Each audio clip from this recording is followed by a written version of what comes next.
Muy buenas noches a todo el mundo y bienvenido a Mesa de Guerra, una noche más. Aquí estamos con nuestros invitados para terminar la última sesión de esta academia de Levian Campaign. Hoy le toca el turno al último de la serie, Plantagenet, y para ello nos hemos traído a alguien que creo que sabe un poquito del juego, que lo conoce por lo menos un poquito, ¿vale? Pero bueno, entre nosotros también están Ibai. Ibai, buenas noches.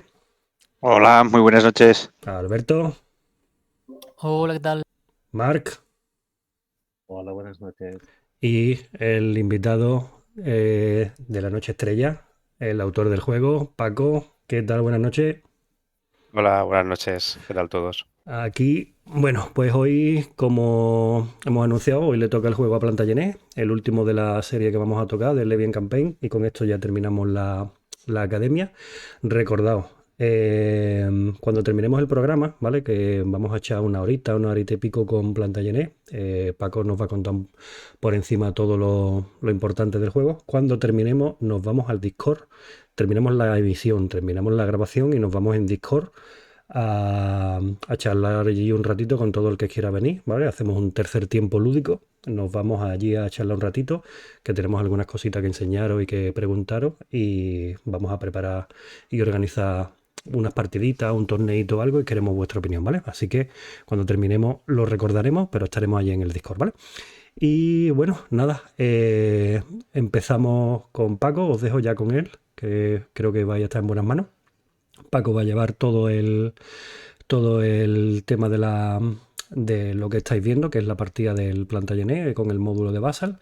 Y nada, cualquier pregunta que tengáis lo vais dejando por el chat, yo se la retransmito a él y vamos haciendo todo el resto, ¿vale? Así que nada, Paco, todo tuyo, ponte los mandos.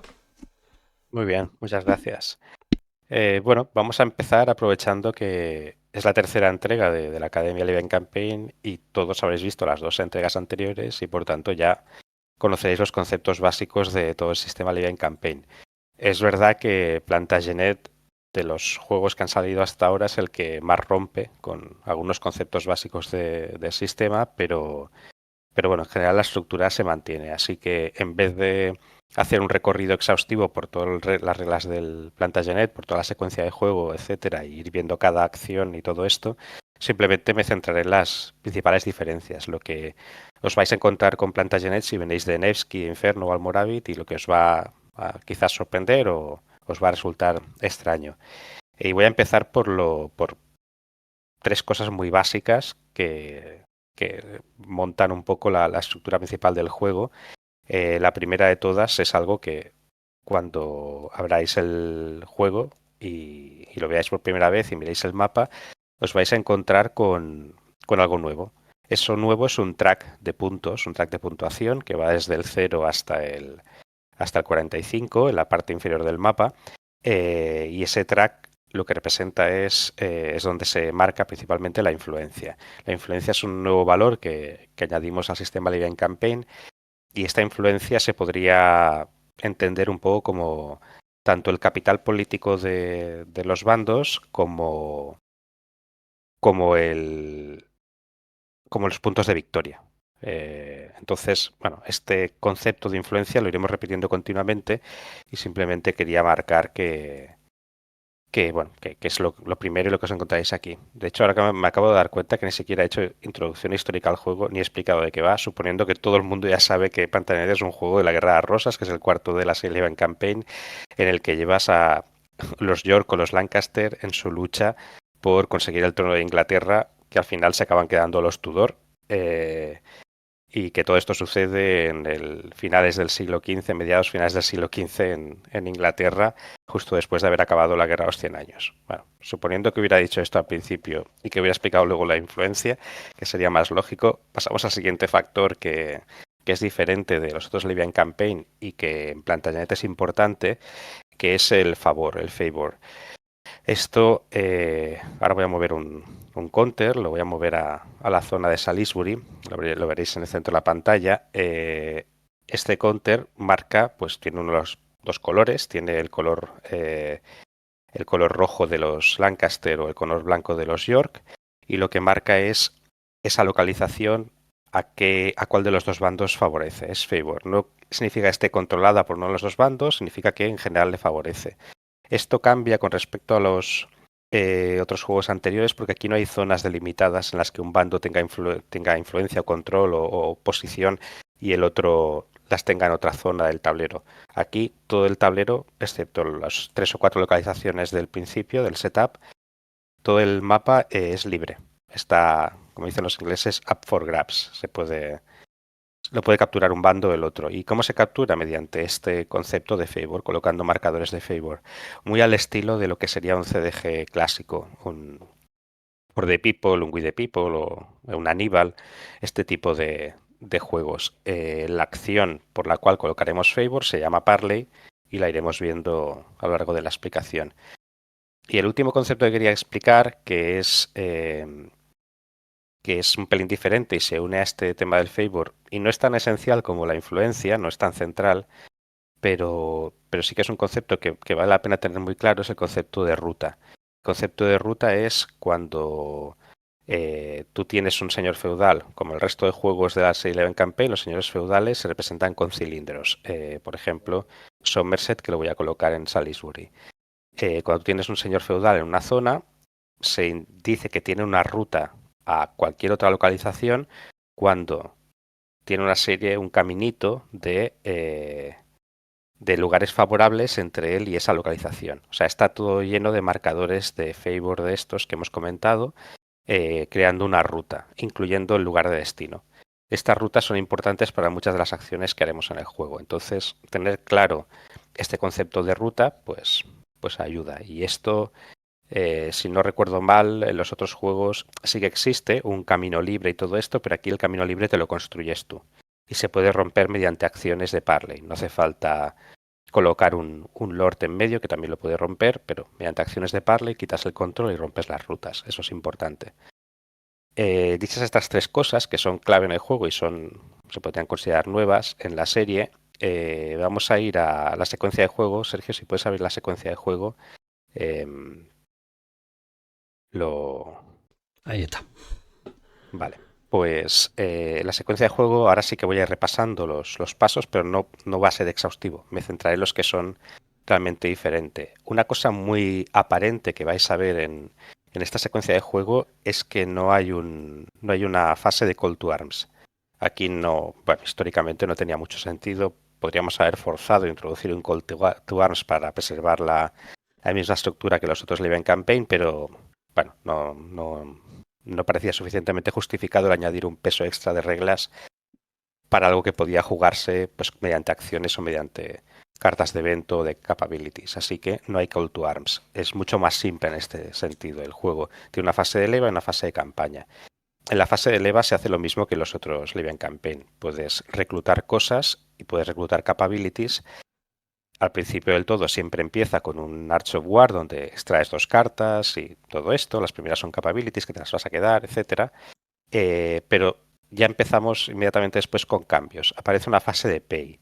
Los lords tienen que pagar a sus tropas. Estas tropas, pues bueno, necesitan un coin, que es el activo que se usa durante el juego, y este coin se obtiene mediante una acción que se llama tax, que veremos mucho más tarde. Pero quedaos con la idea que cuando un señor feudal no consigue un lord, no consigue pagar a sus tropas, no tiene suficientes monedas para pagar a las tropas saquean la zona donde está y provocan cambios en el favor en todas las zonas de alrededor y además una pérdida de puntos de influencia, que son puntos de victoria para su bando. Es decir, esto es un cambio radical. El pillaje, el saqueo, en vez de ser positivo y aportar puntos de victoria como en los otros juegos, lo que te hace es ser negativo y le da puntos de victoria al contrario. ¿Por qué? Bueno, pues porque esto es una guerra civil entre señores feudales principales que lo que no quieren es destruir el propio territorio que van a gobernar más tarde. Y de hecho, si alguno de los bandos se dedica a pillajear y saquear, pues lo que está haciendo es provocar el descontento de la población y de los señores feudales menores con respecto a su actuación. Así que lo que hace es perder influencia sobre el resto del reino. Por eso, toda la fase de pagar y evitar que tus tropas saqueen en los territorios donde están y los adyacentes, pues es muy importante. Así que hay que hacer ese cálculo de cuánto dinero necesitas y cuánto tienes que pagar. Ya os adelanto que los números están hechos de tal forma que no puedes mantener a todos tus señores feudales activos constantemente y pagar todas sus tropas porque no hay dinero suficiente.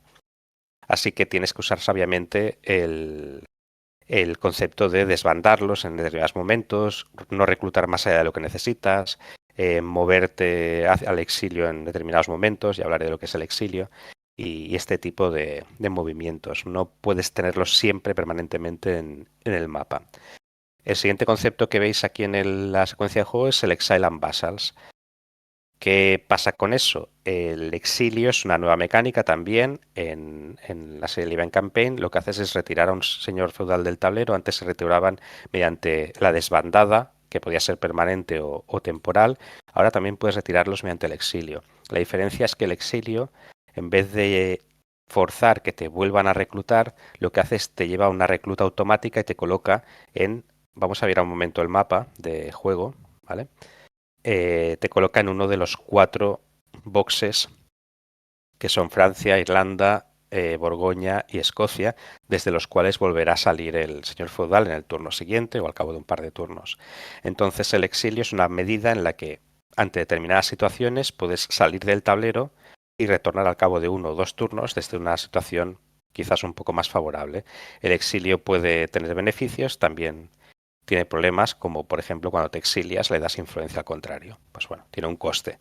Aún así, en determinados momentos puede ser interesante. Eso ya hablaré luego con las estrategias. Podemos poner otra vez la secuencia de juego. Vemos el pago, el pay, vemos el exilio, vamos al muster. En el muster tenemos una serie de acciones, tenemos parley, que es lo que os había comentado, que te permite cambiar el favor, o sea, la influencia que tienes sobre una determinada localización, y esto se hace mediante una tirada de dado. Tú pagas una serie de puntos de influencia que dependen de la distancia a la que estás del lugar y de diversos factores, y luego haces una tirada de dado. Una tirada de dado que haces contra el rating de influencia que tiene el Lord que está haciendo esa actividad. Por ejemplo, en este caso estoy señalando a York, que tiene un rating de influencia de 5, tendrías que hacer una tirada de dado de 5 o menos. Por tanto, es una tirada bastante factible. En cambio, si la hicieras con March, que es su hijo, Edward, que fue más tarde Eduardo IV, tiene una influencia de 2, así que tendrías que sacar un 2 o menos con una tirada de un dado. Por tanto, pues, bueno, es considerablemente más difícil.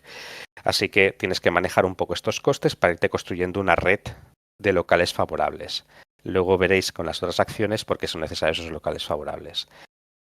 Puedes traerte a lords que están en el calendario, pues te los puedes activar como en los otros juegos. Cuando está el cilindro en el calendario en el turno o en un turno a la izquierda, lo puedes traer al juego. Puedes traer vasallos. Ahora hablaré un momento de los vasallos, dentro de un momentito. Puedes coger transportes, carros, barcos, son los únicos 2 transportes que hay. Y puedes coger tropas. La diferencia aquí también con otros juegos de Live Campaign es que en los otros juegos, cuando tú reclutabas un vasallo, ese vasallo te traía tropas con él. Era como, o sea, su representación eran las tropas. En Plantagenet, el vasallo es en sí mismo un tipo de tropa, pero solo una unidad. Es una tropa muy potente, pero solo una unidad. Y las tropas de a pie, lo que serían men at arms, arcos largos y milicias, esas tropas de a pie las consigues reclutando en las ciudades, o sea, en las diferentes localizaciones que hay en el mapa. Cada tipo de ciudad te va a dar un tipo de tropas diferentes. Entonces, las tropas las recluta el Lord, el señor feudal, y los vasallos son simplemente una pieza más que además te da acceso a otras cosas que explicaré luego en la campaña. Eso también cambia con respecto a los otros juegos. Antes el vasallo era la forma de eso, de conseguir tropas extra. Ahora las tropas extras las consigues directamente y los vasallos, pues bueno, te dan otras ventajas. Si os fijáis en conseguir tropas, en la secuencia de juego pone un deplete. Deplete es algo que explicaré en un momento en la campaña, y es otra nueva mecánica que hay en Plantagenet. Una vez hecha la leva, que funciona exactamente igual que en los otros juegos, primero lo hace un bando, luego lo hace el otro. Bueno, me he saltado una cosa que es puedes coger una capability, ¿de acuerdo? Puedes hacer un levy capability, y esto lo que hace es que te permite buscar en el deck de cartas una capability. Si recordáis, las cartas se dividían la parte de arriba en un evento, la parte de abajo una capability, pues puedes coger una capability y ponérsela al Lord. Esto tiene el mismo límite que en los otros juegos, puedes tener 2 capabilities por cada Lord, pero también hay otra diferencia sustancial aquí, y es que en este juego las capabilities no se descartan. No puedes descartar las capabilities. La que pongas se queda hasta que el Lord sea desbandado, se vaya al exilio o se muera. Esto cambia bastante la manera de jugar, porque en los otros juegos podías tener tu combo, tu combinación de cartas o capabilities que necesitas. Pues cuando voy a atacar voy a llevarme esta y esta. Cuando voy a defender voy a llevarme esta y esta. Cuando este Lord, que es el de supply, se lleva esta, pero luego la descarto y jugar el evento y tal. Aquí no puedes hacer eso. Coges una capability y ahí se queda. Y eso marca mucho qué tipo de estrategia tienes que seguir con tus lords. Porque si un lord le das una capability que esté relacionada con conseguir provender, conseguir supply, etcétera, pues ese lord será el del supply. Y va a serlo pues durante la mayoría de la partida. Entonces tienes que planear muy bien con respecto a cómo gastas tus capabilities, a quién se las pones y cuándo se las pones. Curiosamente, esto incrementa la rejugabilidad del juego. ¿Por qué? Porque una combinación diferente de capabilities dura más que 1 o 2 turnos, sino que te dura mientras el Lord está activo, que pueden ser pues los 15 turnos de uno de los escenarios medios. Claro, en los otros juegos, pues esas capabilities te duran lo que tú quieras que te duren. Así que tienes tendencia a generalmente con ciertos lords llevar siempre el mismo tipo de capabilities. Y aquí no, aquí es, pues depende cómo se dé la partida. York tendrá un tipo de capabilities o otra, según lo que haya hecho el contrario, según cómo haya aparecido el setup, etcétera. Así que hace que el juego varíe considerablemente. Además, te ayuda a explorar nuevas estrategias. Curiosamente, el hecho de que te fuercen a tener alguna capability en concreto, pues hace que nunca habías pensado en utilizar barcos para hacer supply, pues mira, por esta capability ves que es bueno y estudias una nueva estrategia, una nueva forma de jugar. Cuando acabamos la leva, pasamos a la campaña y exactamente igual que los otros juegos hacemos un plan, que era colocabas las cartas de command que te marque por turno. En este caso, pues los turnos son un pelín más largos porque estamos hablando de una guerra, pero bueno, son turnos que representan 60 o 90 días.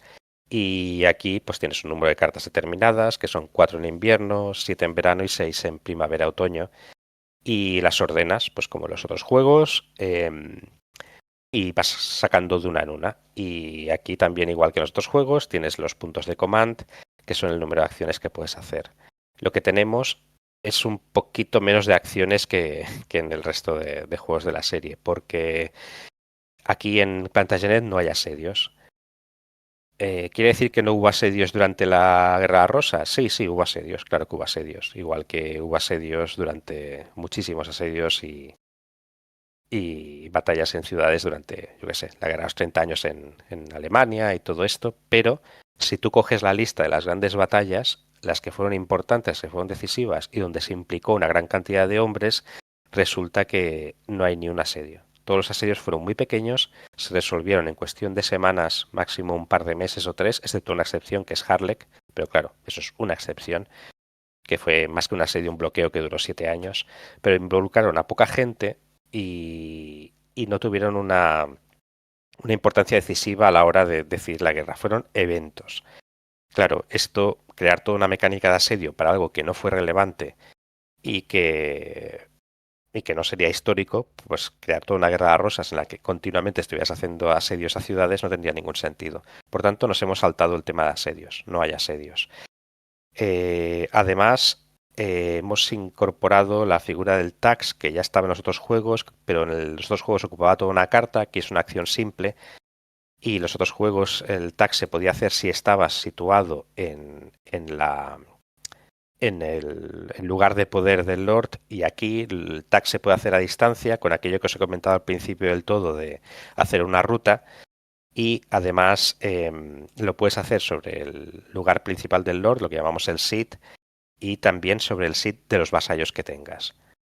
Aquí es donde se empieza a ver la importancia que tienen los vasallos. No solamente son unidades de combate muy potentes, ellas solas, porque es una sola, sino que además son la fuente principal de dinero para los lores, ¿vale? De ahí es donde se saca la mayoría del dinero para pagar a las tropas. Esto es la acción de tax. Luego tienes una acción de supply que se puede hacer también a distancia y en este caso también necesitas una ruta. Y bueno, tienes una acción de forage que se puede hacer para conseguir ese provender en localizaciones neutrales, enemigas. Y luego simplemente dos más, que son la de moverte por tierra, la de march, y la de moverte por mar, que es la de sail. Que en el caso de sail, pues funciona como en los otros juegos, ocupa toda una carta de command y te mueves de lado a lado. Si os fijáis en el mapa, cerramos un momento la secuencia de juego y vamos un momento al mapa. En el mapa hay 3 zonas de mar bien marcadas. Una acción de sail te permite moverte por puertos de una misma zona de mar o cambiar de zona de mar. Así que con 3 acciones de sail pues podrías moverte por todo el mapa yendo de punta a punta, pero bueno, las gastarías enteras. Si al final del turno te quedarás en el mar, esto bueno, es divertido de explicar. Básicamente la gente de tu barco te echa por la borda y el Lord puede morirse. Así que recomiendo no quedarse en el mar. Todas esas acciones que os he comentado, forage, supply, coger tropas, el tax, son acciones que se ejercen sobre una localización concreta y cualquier acción de este tipo que se ejerza sobre una localización concreta lo que comporta es que se añada un marcador de depletion o exhaustion. Voy a añadir uno en Oxford. Las zonas se van, digamos, cansando. Es decir, no es que agotes los recursos del lugar. O sea, no son tan pobres como en ese momento Inglaterra era muy rica. No son tan pobres como para que sacar un tax de un sitio lo deje ya empobrecido y ya no funcione. No, es simplemente que todas estas ciudades, todos estos pueblos y fortalezas representadas en el mapa son bastante independientes de los lores que están involucrados en la guerra. Y lo que le hacen a los lores, lo que le aportan, es como un favor. Yo te hago este favor, te doy esto, pero no te quiero dar más. Entonces, esto lo que marca un poco es el punto en el que ya dejan de aportar absolutamente nada a tu bando y de hecho a ningún otro.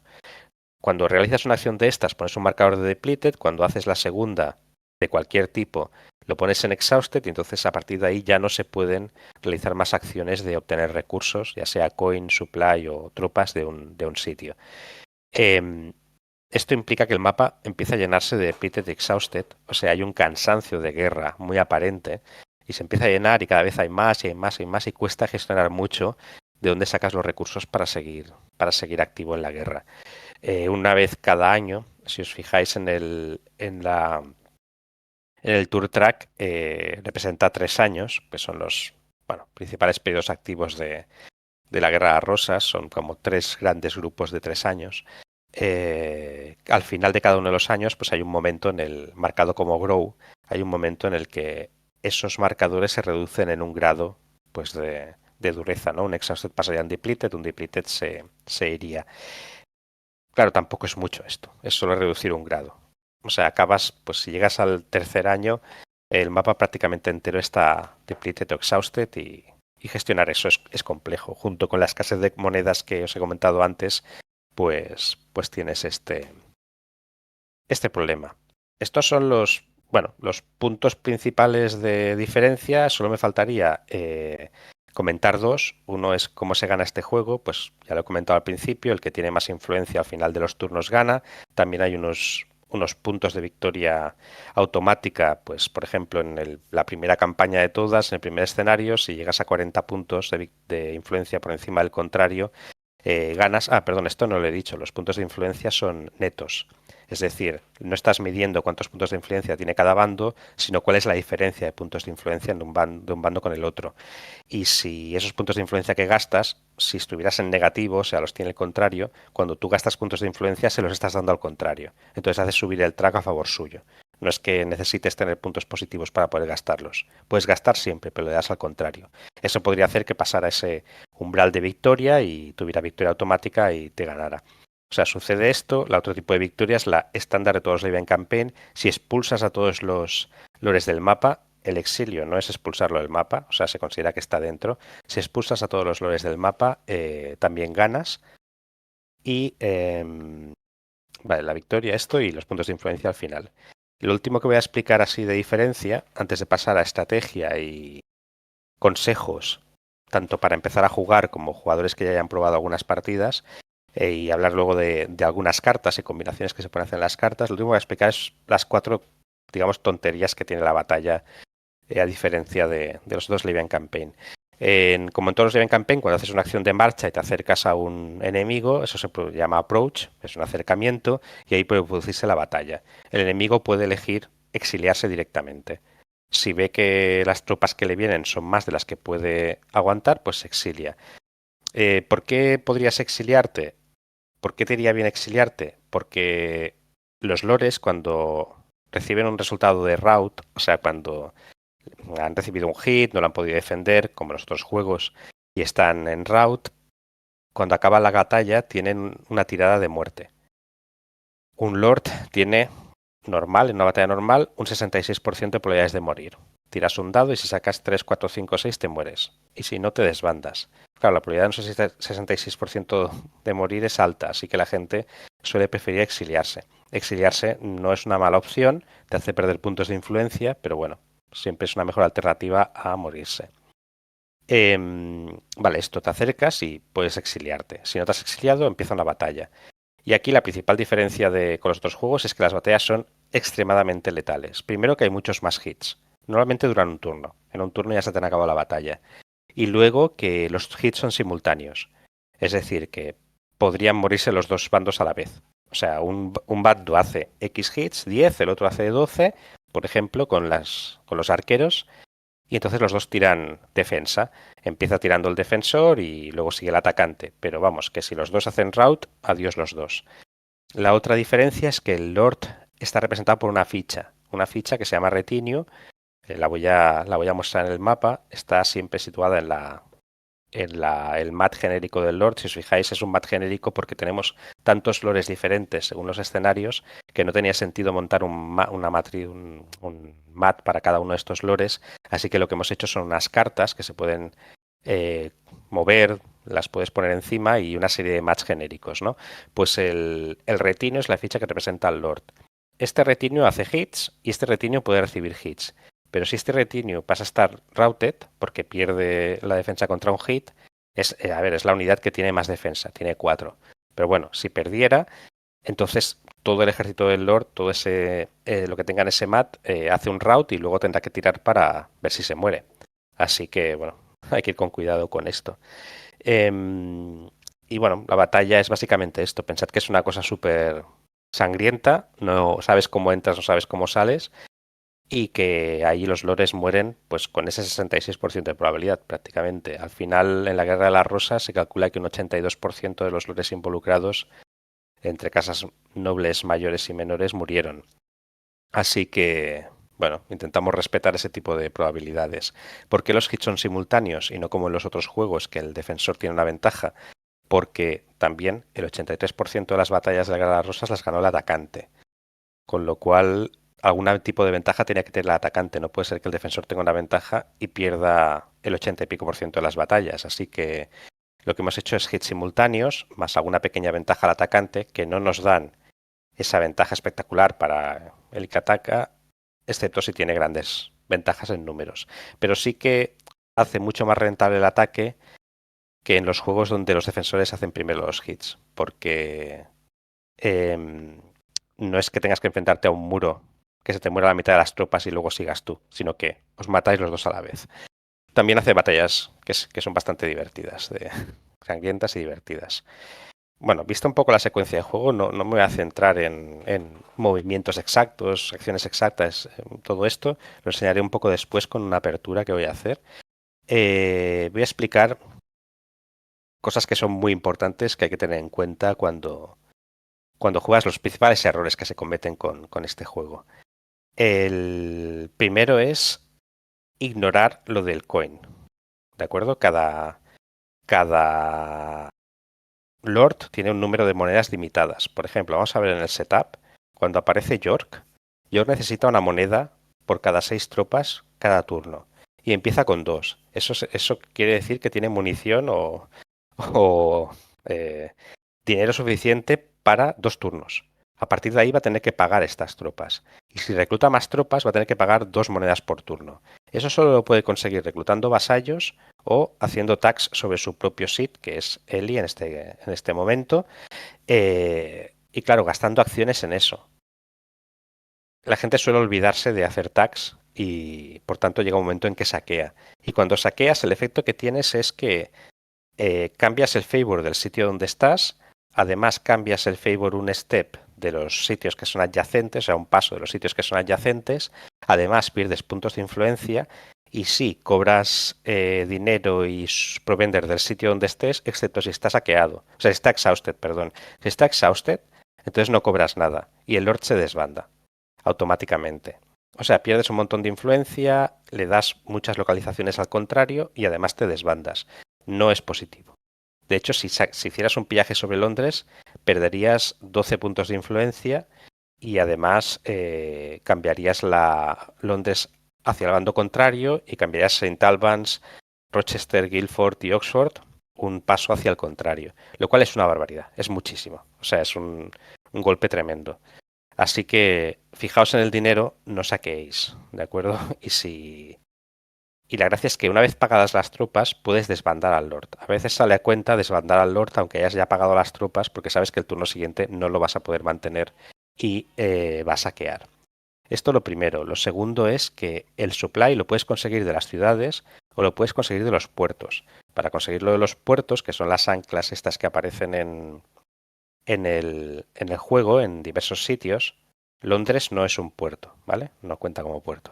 Pues puedes sacarlo de esos puertos. Para eso necesitas barcos. Bueno, pues gastas una serie de acciones en la leva para conseguir barcos. Cuando tú haces supply de un puerto, no dejas exhausto el lugar. Así que aseguraos de tener una ruta favorable hacia puertos para que en caso de necesidad sacar el provender del puerto, no de la localización, cuando esté todo exhausto y depleted. Vale, esta es otra. Otro consejo inicial es no tener miedo de que te ataquen, porque te exilias y ya está, y te vas. Entonces haces el uso agresivo del exilio, que es irte a Irlanda o irte a Borgoña o irte a Francia, según el bando que seas y el lord que seas, y desde allí pues remontas, vuelves a montar tu ejército y vuelves a atacar. Esto pasaba continuamente en la Guerra de las Rosas, y el juego te permite hacer eso de forma bastante continua. Así que hay que utilizar el exilio, no de forma alegre, pero bueno, tampoco es tan malo el exilio. Bueno, es muchísimo mejor que morirse. Y así de tareas generales, bueno, aquí tienes dos maneras de ganar, ¿no? Tienes la influencia y tienes matar a los otros, a los compañeros, o sea, a los contrarios. Los puedes eliminar del mapa y ya está. Puedes ir por la vía militar o por la vía política. La influencia, ¿cómo la ganas? Con algunas capabilities que te dan, pero sobre todo controlando zonas. Pues si controlas Londres, ganas X puntos de influencia al turno, 2. Si controlas Calais, otros 2. Si controlas Harlech, 1 punto. Si controlas la mayoría de las ciudades, conseguirás 2 puntos. La mayoría de los pueblos, 1 punto. La mayoría de las fortalezas, 1 punto. Si tienes presencia en el sur, 1 punto. Presencia en Gales, 1 punto. Presencia en el norte, otro punto. Todo esto es una combinación de puntos que al final en el neto pues te dan 3-4 puntos de influencia cada turno. Eso es lo que sería ir a por influencia política, ¿no? Conseguir una media de 3-4 puntos políticos extra cada turno con respecto al contrario, y eso hace pues que te vaya acercando hacia esa victoria de 35 o 40 puntos. Ir todo a política no funciona, ir toda batalla no funciona. Tienes que hacer una mezcla más o menos sesgada hacia uno de los dos lados, según vayas en la partida, pero tienes que combinar, porque si vas a una sola cosa, te pierdes. Bueno, está, digamos, pues voy a decir que está calculado, pero bueno, sabemos que pierdes si solo pasan las dos cosas. Y en el tema de las batallas, vale, esto es importante porque la gente que empieza a jugar a estos juegos, lo primero que suele hacer es intentar montar un stack de la muerte de estos, ¿no? Juntar a todos los lores, hacer un ejército y atacar. Bueno, pues la manera fácil de contrarrestar esto es coger tus lords, los del contrario, y separarlos mucho.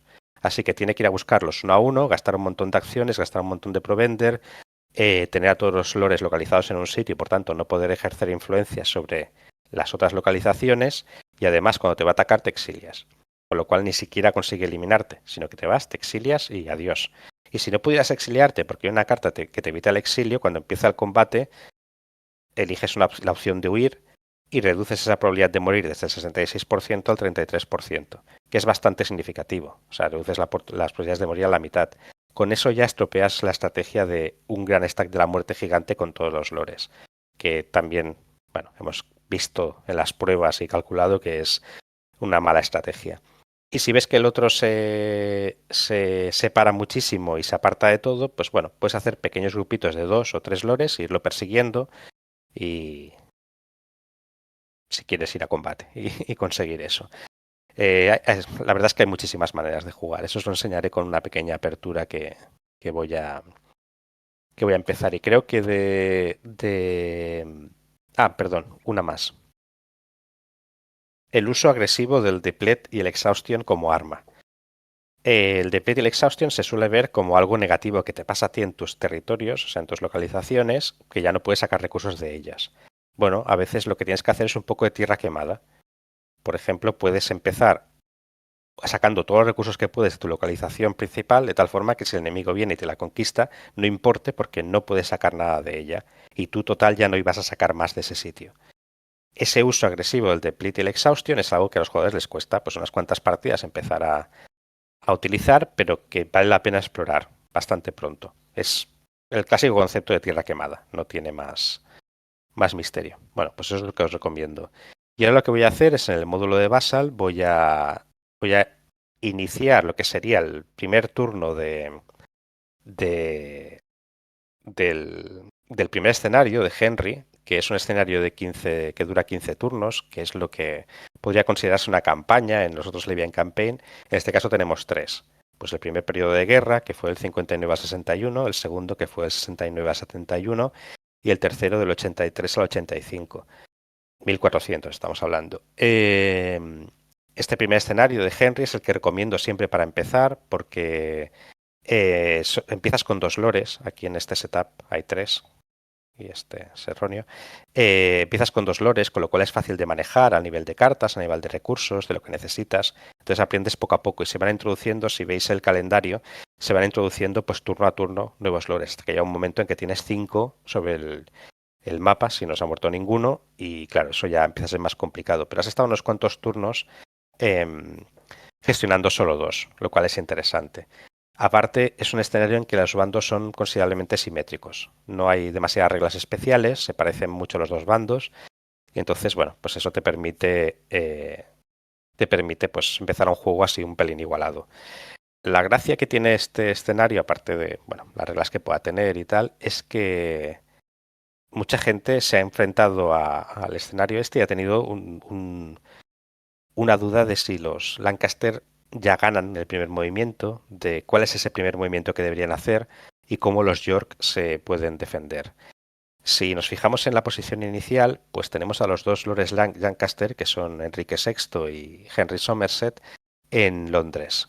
Y tenemos a Richard York en Ely, que está muy cerca, y a Edward March en Ludlow, que es su hijo, que está también bastante cerca.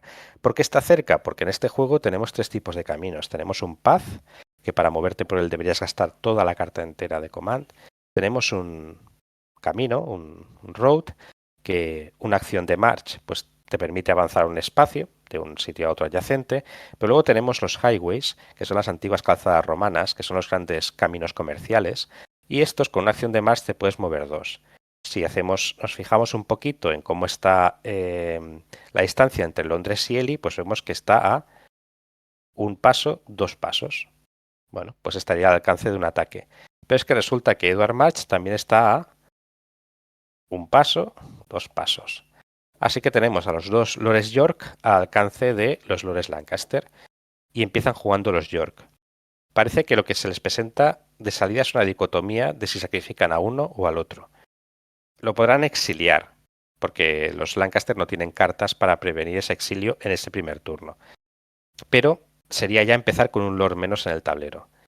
Parece bastante evidente que la estrategia buena de los Lancaster es ir a por uno de estos 2 lores, el que no se mueva. Esto los York podrían elegir uno de los 2 lores para salvarlo. Normalmente se elige a Richard porque es el lord más importante, no quieres perderlo este primer turno, y generalmente, pues bueno, puedes hacer varias cosas, poner una capability para darle más movimiento. y entonces sacar todo el dinero que puedes de él e irte, alejarte de su distancia, moverte hacia Lincoln. O si te interesara Edward, pues podrías moverlo hasta Shrewsbury y allí ya pues está a salvo, ¿no? A distancia fuera del alcance de un movimiento de los Lancaster. Lo que hemos visto con los juegos, de hecho, para mí era bastante claro, porque bueno, también es lo que pasa, ¿no? Que diseñas el juego y por tanto sabes un poco cómo se juega este juego. Para mí esta era una situación que no suponía ningún problema, porque que los Lancaster cojan a los dos lores y se vayan a por uno de los otros, en mi opinión, y por lo que hemos visto a nivel de estrategia, es un error. ¿Por qué? Porque normalmente es York el que se va a Lincoln normalmente, y si los Lancaster se van a por Edward, bueno, pues Edward se exilia, no se pierde, pero entonces gastan mucho provender moviéndose hasta Ludlow, han gastado muchas acciones moviéndose solo para expulsar a un lord del mapa, no para conseguir influencia ni nada de eso, y han dejado abiertas las puertas de Londres para que Richard York, si ha cogido las capabilities adecuadas, pueda venirse a Londres a hacer un tax o para hacer muchas cosas, ¿no? Muchas perrerías. Ellos entonces tienen que volverse inmediatamente a Londres, con lo cual han hecho un ida y vuelta perdiendo 2 cartas, muchas acciones que mientras tanto los York han utilizado para conseguir monedas, para conseguir colocar marcadores de control en ciertos territorios, a costa de tener un lord que en estos momentos, en las otras campañas, en los otros escenarios, sí que va a ser importante, va a ser un rey, pero en estos momentos es un lord menor, pues sacrificando la presencia del lord menor en el mapa, que aparte se va a poder traer bastante pronto, permiten que el otro campe a sus anchas por el mapa. Es decir, parece una estrategia muy buena y parece que está desbalanceado hacia los Lancaster, pero lo que hemos visto es que no compensa. Generalmente a los Lancaster les va mejor mantener el dominio del sur, empezar a convertir los sitios del sur hacia el bando de los Lancaster y conseguir influencia desde ese sitio, porque aparte empezarán con una ligera ventaja de influencia y si la mantienen, pues ganan la partida. No tienen por qué arriesgarse a nada. Es una cuestión de gustos personales. Pues hay gente que le gusta ser agresiva desde el principio, ve esto y dice, no, yo lo cojo y ya voy para allí. Bueno, no está tan claro que sea factible. Aparte de que fuerzas a York a irse hacia el norte y en el siguiente turno aparece Northumberland en el norte, pero también Salisbury, que es de los Yorkist, o sea, es un yorkista pegado. Con lo cual permites que York y Salisbury se unan y sí expulsan a Northumberland del norte, y la pérdida del norte sí que es muy cara. La pérdida del norte hay muchas cartas que te dan puntos de influencia extra si consigues controlar el norte. Entonces, detener a Northumberland en el norte es importante para los lancastrianos. Si dejas que los yorkistas lo echen, pues...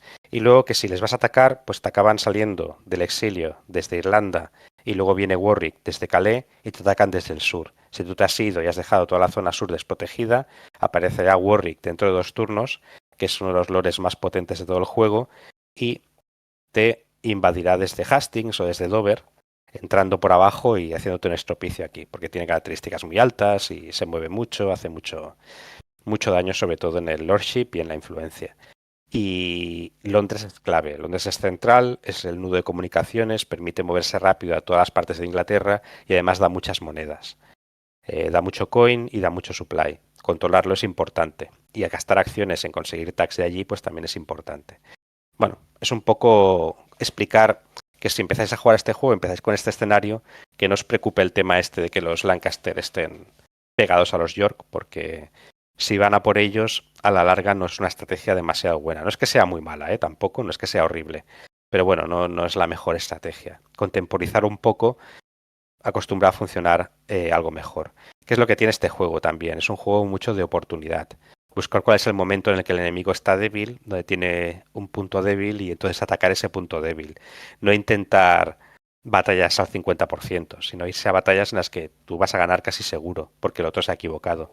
Este tipo de cosas y mientras tanto pues gestionar la influencia. Vale, visto esto un poco por encima, como siempre los juegos se aprecian bien cuando los juegas, así que os recomiendo echarle unas partidas a esto. Algún día de estos, cuando sea, saldrán Rally de Troops. Resulta que las cartas son tan complicadas y tienen tantas interacciones que está costando más de lo esperado sacar el módulo de Rally de Troops.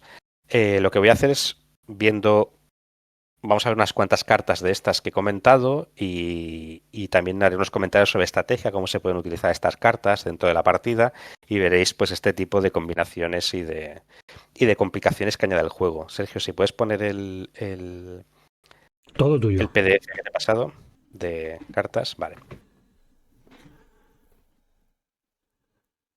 Avísame cuando se vea porque... Están. Tengo Vale. la primera fila. De acuerdo. Pues la primera fila he puesto cartas que están en los dos bandos. Aquí lo que tenemos son, en cada uno de los grandes escenarios, estos de 15 turnos, vamos a encontrarnos 23 cartas por bando. Estas cartas son cartas que son generales, que las tenéis en cualquier partida que juguéis de la Guerra de las Rosas, y luego cartas que son específicas de cada escenario. En la página 2, por ejemplo, hay una que se llama Sunning Splendor, que veréis que tiene como dos rositas blancas. Esto significa que se juega en el segundo escenario, la Segunda Guerra.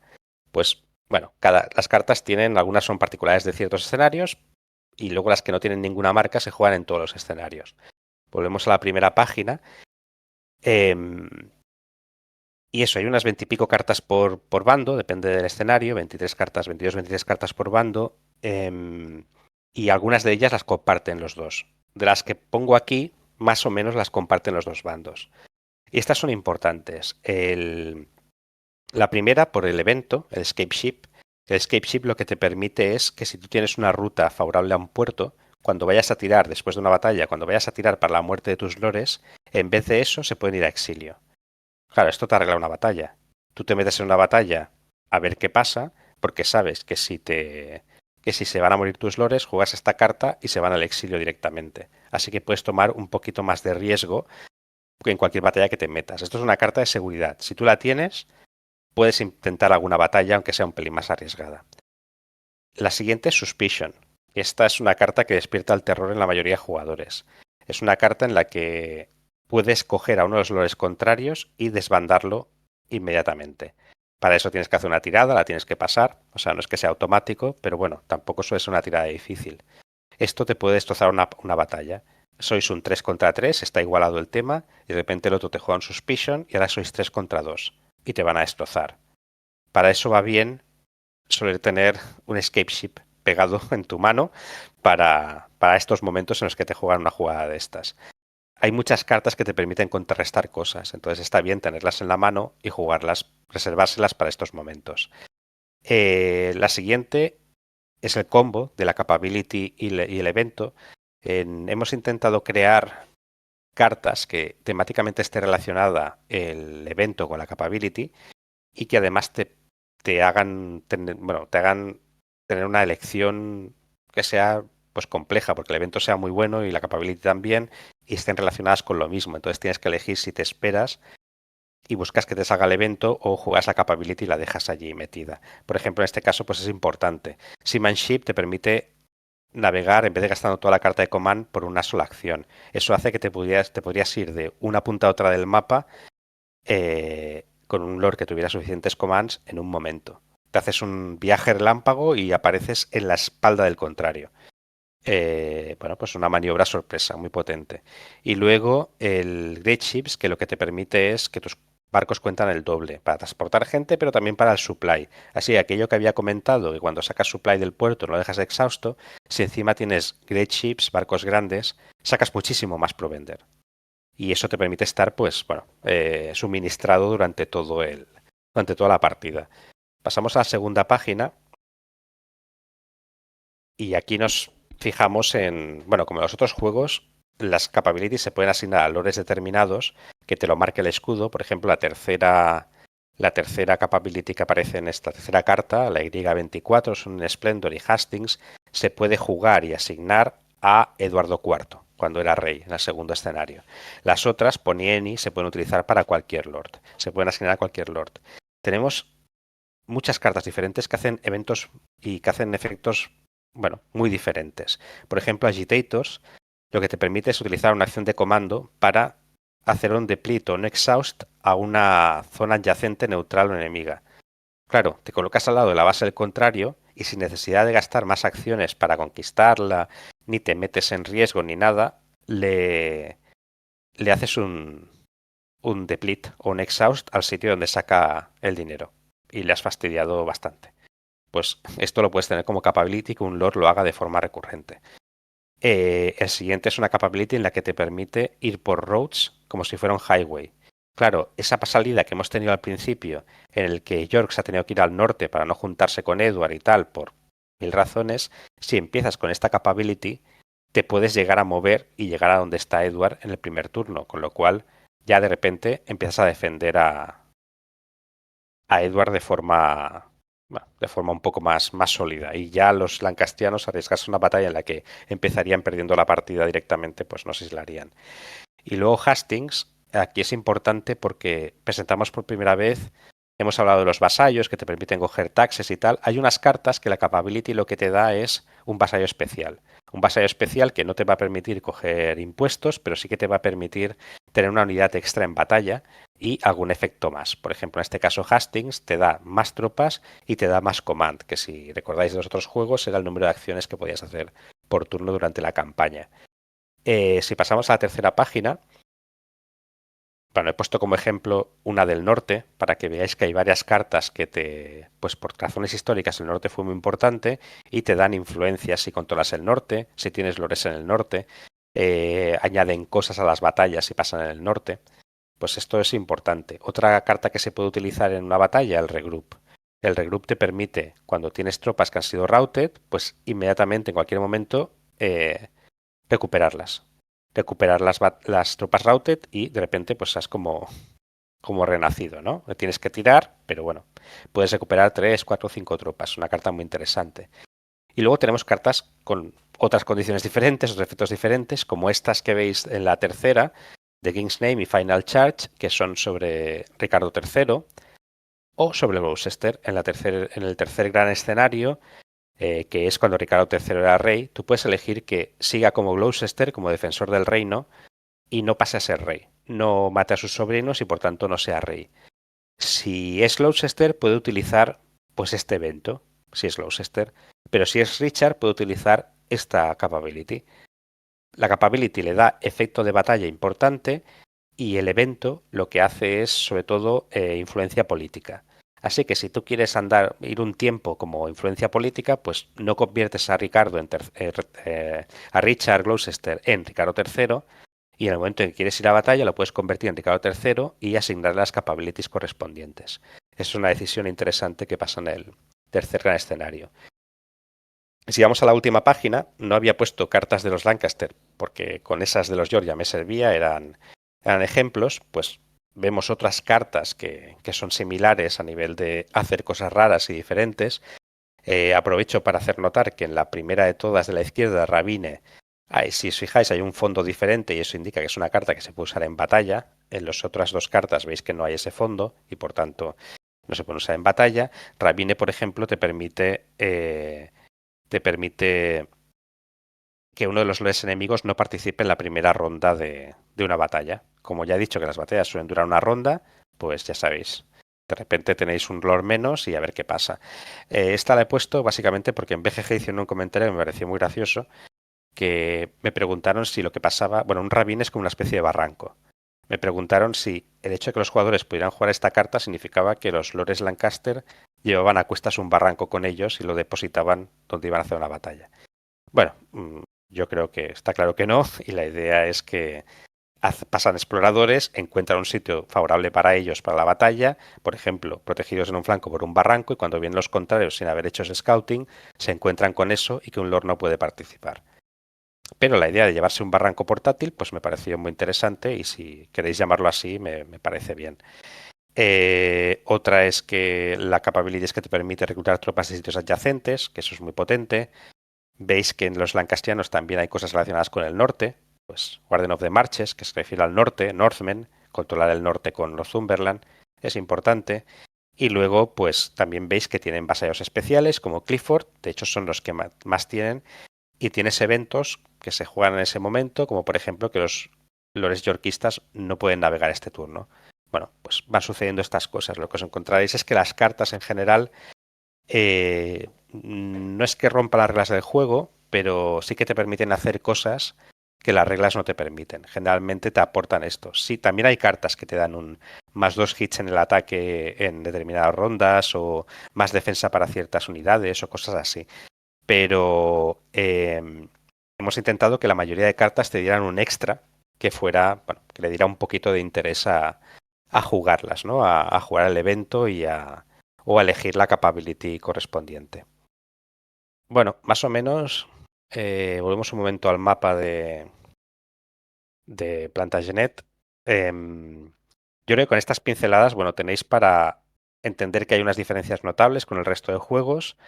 Aún así, la estructura sigue siendo la misma, o sea que notaréis cosas muy familiares y que, bueno, que estas diferencias, pues, oscilan casi todas alrededor del concepto de influencia, de que hay una guerra política más de una guerra militar, de que no debéis saquear nunca, nunca, nunca vuestros territorios, porque sería terrible, y que, bueno, el juego es bastante dinámico, en el sentido de que hay mucho movimiento, hay mucho flanqueo, hay mucha maniobra, hay mucho engaño, hay mucho bluff sobre lo que vas a hacer y hay muchísimas estrategias, muchísimas maneras diferentes de jugarlo. Puedes irte a intentar dominar el norte, puedes intentar dominar el sur o la zona de Gales, puedes intentar ir a jugar a bloquear al contrario, puedes jugar a establecer tu propia base y desde allí intentar atacar, puedes ser muy agresivo y perseguir al contrario continuamente. Hay, bueno, muchísimos enfoques para este juego y los que lo han jugado, pues bueno, parece ser que también piensan así. Espero que no haya sido demasiado tostón ni demasiado largo. Y si tenéis alguna pregunta o lo que sea, pues bueno, aquí estoy para contestar.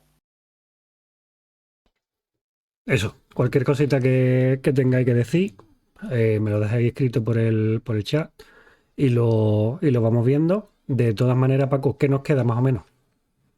No, ya está. Yo con esto ya... Perfecto. Pues si Ya no estoy. hay ninguna pregunta que podamos responder por aquí, nos vemos en 5 minutillos más o menos en el Discord. Y con esto damos por terminar las 3 sesiones de la Academia de Leven Campaign. Así que esperamos que os haya gustado, que os sirvan, van a quedar grabadas, así que le echáis mano cuando queráis. Y yo le quiero dar las gracias a todos los que han participado, así que nos vamos despidiendo de ellos antes de cortar el directo y nos vamos a Discord. Ibai, Alberto, Marc y Paco, buenas noches a los 4 y muchísimas gracias por haber hecho esto posible. Ibai, primero. Bueno, muchísimas gracias a todos. La verdad que con esta última sesión espectacular de Paco, una masterclass de su juego, la verdad es que entra muchas ganas de jugarlo y nada, como colofón a los 4 juegos que hemos hecho, yo creo que ha quedado unas sesiones, una academia muy, muy completa. Alberto. Nada, pues la verdad que encantado, chulísimo. A ver si entran muchas ganas de jugar de la gente, que es lo importante. El juego este pues es impresionante y es súper loco porque además es... No es que sea tanto distinto en las reglas, que sí que las tiene, pero sí que en la jugabilidad por el tema de la influencia probablemente hace que probablemente no, hace que la partida sea completamente distinta y eso me parece que está pues chulísimo, la verdad. O sea que espectacular, muy contento con todo. Y bueno, Marc. No, también, aunque he tenido un papel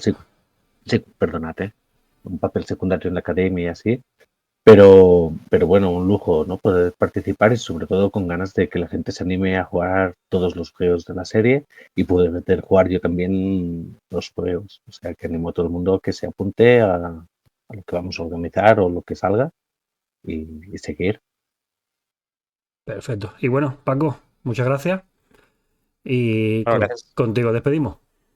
Gracias a ti. Me había olvidado que quería que añadieras a mi nombre el título de jugador invicto de Nevsky, Paco.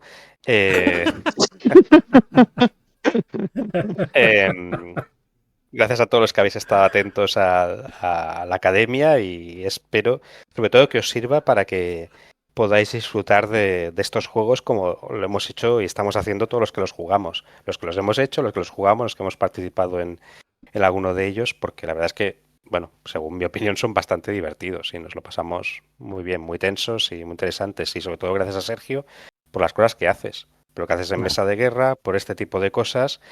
Y bueno, por todo lo que organizas, todo lo que montas y bueno, no sé cómo lo haces, pero vamos, muchísimas gracias. Nada. De eso siempre se hace cuando se hace con ganas y con gusto, todo sale bien. Así que me tienes que decir dónde se encargan esos barrancos portátiles para ir comprando uno. Y nada, vamos despidiendo, nos vemos en 5 minutillos en el Discord y entrando mientras tanto por allí. Y ahora nos incorporamos nosotros, ¿vale? Lo dicho, muchísimas gracias a todo el mundo por haber venido durante estas 3 sesiones. Cortamos aquí y nada, muy buenas noches. Hasta la próxima. Adiós.